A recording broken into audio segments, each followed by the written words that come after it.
दर्शकों जय श्री कृष्णा। आप सभी लोगों का स्वागत एवं अभिनंदन हमारे इस नए मंच साधक बुक में। अगर आप चैनल पर नए हों तो चैनल को सब्सक्राइब कर लें, वीडियो पसंद आए तो लोगों में शेयर करें, लाइक भी करें।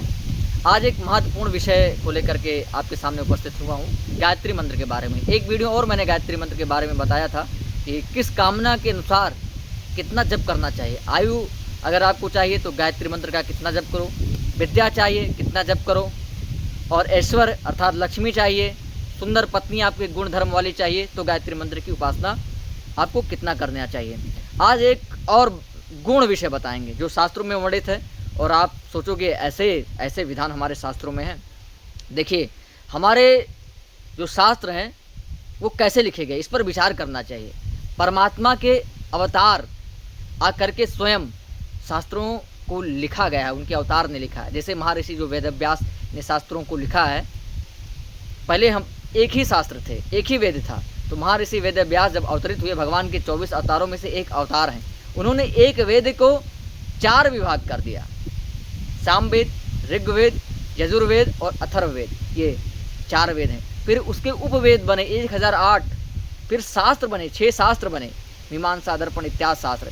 फिर 18 पुराण बने, फिर उपपुराण बने, फिर काव्य बने, जैसे महाभारत पंचम महावेद कहा जाता है।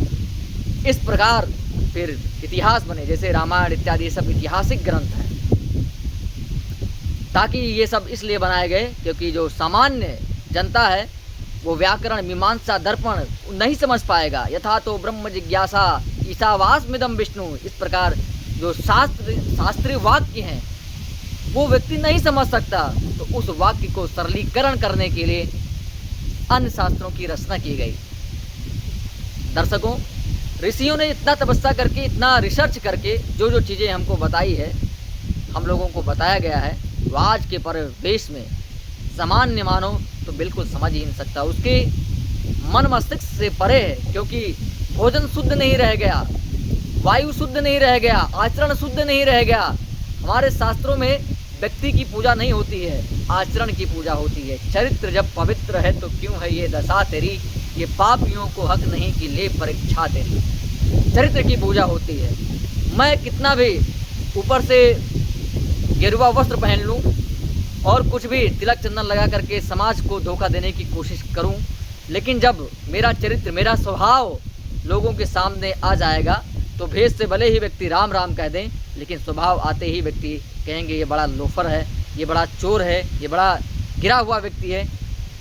तुरंत व्यक्ति की जो है आस्था बदल जाएगी। इसलिए आप भले ही पैंट शर्ट में रहो, भले ही जो पहनावा हो वैसे ही रहो, लेकिन जैसा अंदर से रहो वैसा बाहर से भी रहो। काल नेमी की तरह मत रहो, क्योंकि बाहर से कुछ दिखो और अंदर से कुछ दिखो। काल नेमी की जो आचरण शैली है वह कतई बर्दाश्त नहीं होगा। हमारे सनातन संस्कृति में एक ना एक दिन बाहर आ ही जाएगा। गोस्वामी तुलसीदास जी ने कहा है अपने रामचरितमानस में, उघरे अंत ना हो ये निबाहु, काल नेम जिम रावण राहु। जैसे काल नेमी रावण का भेजा हुआ दूत हनुमान जी को छलने के लिए गया, लेकिन देव लोक के नाग कन्याओं ने हनुमान जी को बता दिया कि ये काल नेमी है, आपको ठगने आया है। तो ऐसे ही जब चरित्र आपका सुंदर रहेगा तो आपकी पूजा होगी, लेकिन भेष भले ही आप कुछ भी बदल लो, लेकिन चरित्र गड़बड़ है तो आपको एक दिन जेल की हवा खानी पड़ेगी, आपको समाज के द्वारा मान सहन करना पड़ेगा। इसलिए मैं बार बार अपने वीडियो में लोगों से, समाज से ये गुजारिश करता हूँ, सबसे उत्तम आपका चरित्र होना चाहिए। आप अपने बच्चों को बैठ करके रामायण पढ़ाइए, गीता पढ़ाइए, हनुमान चालीसा का पाठ पढ़ाइए, राम के बारे में बताइए कि राम कौन है, कृष्ण कौन है। ये थोड़ा ज्ञान जो मैंने आप लोगों के समक्ष रखा। अब चलिए मैं बताता हूँ कि कौन सा मंत्र है, क्या है। यह है गायत्री मंत्र। गायत्री मंत्र के बारे में बताया गया है, किसी वृक्ष के नीचे, पीपल वृक्ष के नीचे, एक पैर पर बिना किसी आलम्बन के खड़े होकर के दोनों बाहों को ऊपर उठा करके अगर कोई 300 मंत्र जब 1 मास तक करता है तो उसकी कोई अभिलाषा ऐसा रह नहीं जाता जो प्राप्त न कर ले। अगर 1100 मंत्र का जप करता है तो संपूर्ण सिद्धियों को प्राप्त कर लेता है वो साधक।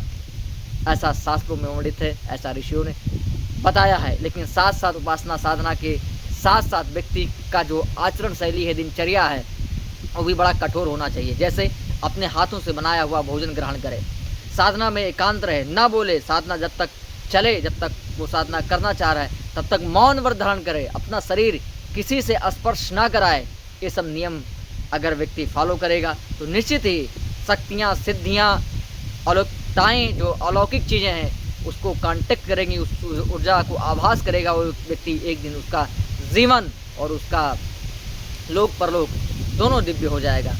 अगर आप भी साधना करना चाहते हैं या साधना के बारे में मार्गदर्शन हमसे चाहते हैं तो आप हमसे संपर्क कर सकते हो, क्योंकि मैंने जो जीवन में अध्ययन किया, जो मैंने जीवन में उतारा, ये मेरी जो बातें हैं ये आंतरिक ज्ञान है, ये कोई स्क्रिप्टेड नहीं है, मैंने कहीं पढ़ा नहीं है। आंतरिक ज्ञान को आप सभी के लोगों के समक्ष रख रहा हूँ, शायद आप लोग कुछ सीखें, अपने जीवन में उतारें, आप लोगों का भला हो, मैं यही चाहता हूँ।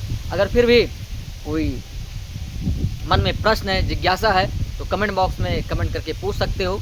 डायरेक्ट हमें कॉल कर सकते हो। हमारा जो व्हाट्सअप नंबर है 9140508902 नंबर है। एक बार पुनः मैं आपको हिंदी में बता देता हूँ, 9140508902।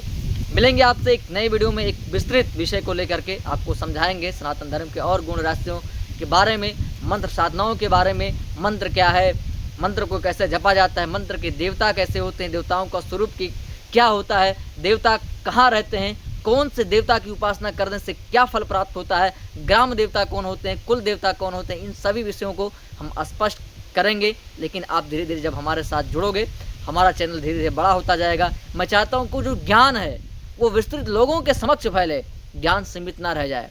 अगर ज्ञान सीमित रह गया तो फिर उस ज्ञान का कोई फ़ायदा नहीं, ज्ञान विस्तृत होना चाहिए। और विद्या ददात विनयम, सच्ची विद्या विनय प्राप्त करती है और ज्ञान खर्च करने से और बढ़ता है। ये सिद्धांत है ज्ञान का। अगर ज्ञान आप खर्च नहीं करोगे, अपने मन में दबाए हुए रहोगे, तो शनि शनि वो ज्ञान दब कर एक दिन भूल जाओगे, नष्ट हो जाएगा। आपके शरीर के साथ वो ज्ञान भी सदा के लिए समाप्त हो जाएगी। लेकिन ज्ञान किसी अपने माध्यम से किसी को सुना दोगे, किसी को बता दोगे, तो ज्ञान कभी नष्ट नहीं होगी। जब तक ये सृष्टि रहेगी तब तक आपका ज्ञान, आपका सिद्धांत रहेगा।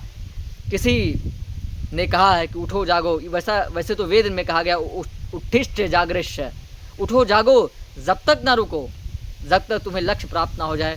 लेकिन विवेकानंद ने इस वेद के वाक्य को अपना लिया और ये वाक्य जो है विवेकानंद के नाम के साथ चिपक गया। ठीक है, आज के लिए इतना ही, धन्यवाद।